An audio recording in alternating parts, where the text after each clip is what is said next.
You've probably seen this photo before. It's the most famous photo in New York City history. But have you heard this statistic? These jobs are so dangerous that 2 out of 5 fall to their deaths or end up disabled. Wait, could that really be true? That would mean this guy, this guy, this guy, this guy, and this guy would have all died on the job. That's a 40% chance of not coming home for dinner. Who in their right mind would take such a job? It seems insane. Actually, the whole thing is kind of bizarre. I mean, you're eating lunch on a steel beam 850 feet above the ground with no harness or a helmet. Makes you wonder whether the whole thing was just staged. Personally, I've always loved this photo, and I've always wanted to see what the image could look like in color. So throughout this video, I'm going to use AI to enhance this image step by step until we have a full HD version in color. Here's our starting point. Look, this photo is so iconic that even New York City is allowing people to recreate it. You can get on a beam with all of your friends overlooking Central Park. It's the same view these men would have seen. But is that a chance you're really willing to take? I'm only kidding. They have harnesses, I think. What? No, seriously, they do. So while you're not gonna fall off, these guys absolutely did, and that's why they paid them double what the normal construction workers made. The risk was crazy, but these men, they had families to feed. They were immigrants from all over the world. There are Irishmen, there are Mohawk Indians. It's a mixed bag of people, and they're all working in 1931-32. And when you think about it, these are the men who really built New York City. And the sad part is that we don't exactly know who they are. I mean, specifically for this photo, the question is, were these just paid actors representing construction workers? Or were they real construction workers themselves? One of the problems with a photo this famous is that you get people coming out of the woodwork saying they know the guy. I know this guy.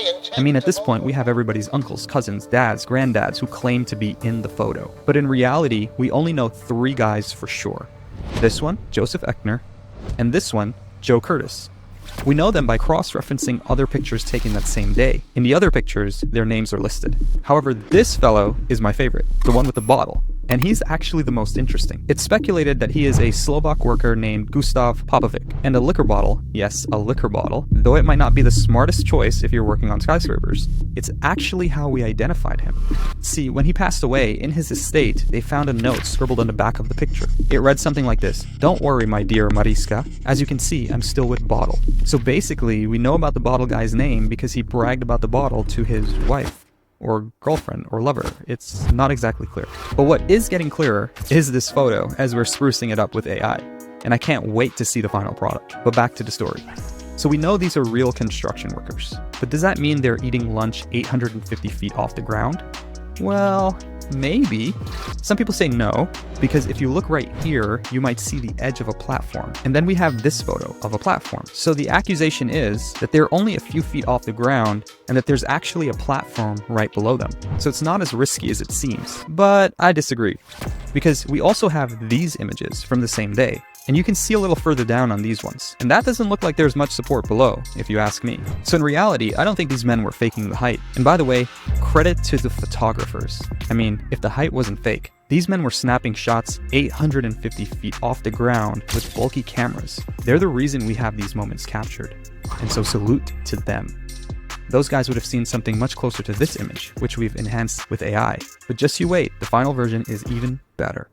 So what about that statistic from the beginning? That 2 out of 5 fall to their deaths or end up disabled. That seems crazy. But when I dug deeper, here's what I found.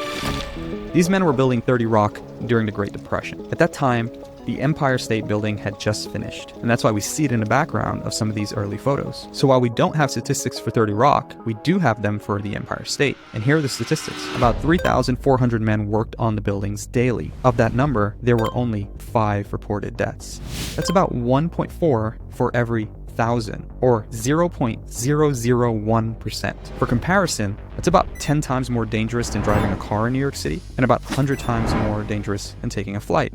But it's not the 40% chance you're not coming home for dinner. I mean, yes, it was dangerous. It was about 4 times more dangerous than a regular job at that time, like being a doorman or mailman. But for what it's worth, it was about 3 times safer than, say, US troops in Afghanistan. And by the mid-1900s, death rates were coming down as more safety mechanisms were put in place. Still, men fell all the time. and it was about 1/3 of the deaths in total. Another big cause of death was actually falling objects. As you can see, the guys in these photos didn't have hard hats. And to be honest, they didn't really have a choice either. It was the Great Depression. Rockefeller was one of the few people hiring, and that's what actually inspired this photograph. See, the New York Herald Tribune wanted to revive American spirit by showing men hard at work. They wanted to communicate the idea that there was still hope amidst the Depression, that there was still a future for America. Men were still building things. And that's exactly what this photo did. It's not just an iconic photo, but it's an iconic moment in American history. So much so that the originals are actually being preserved in a vault.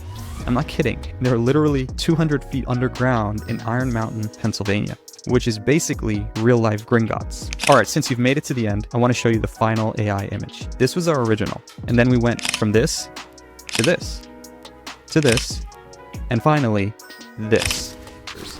Hey guys, this is Nick from The Curious New Yorker, and from the bottom of my heart, thank you for watching.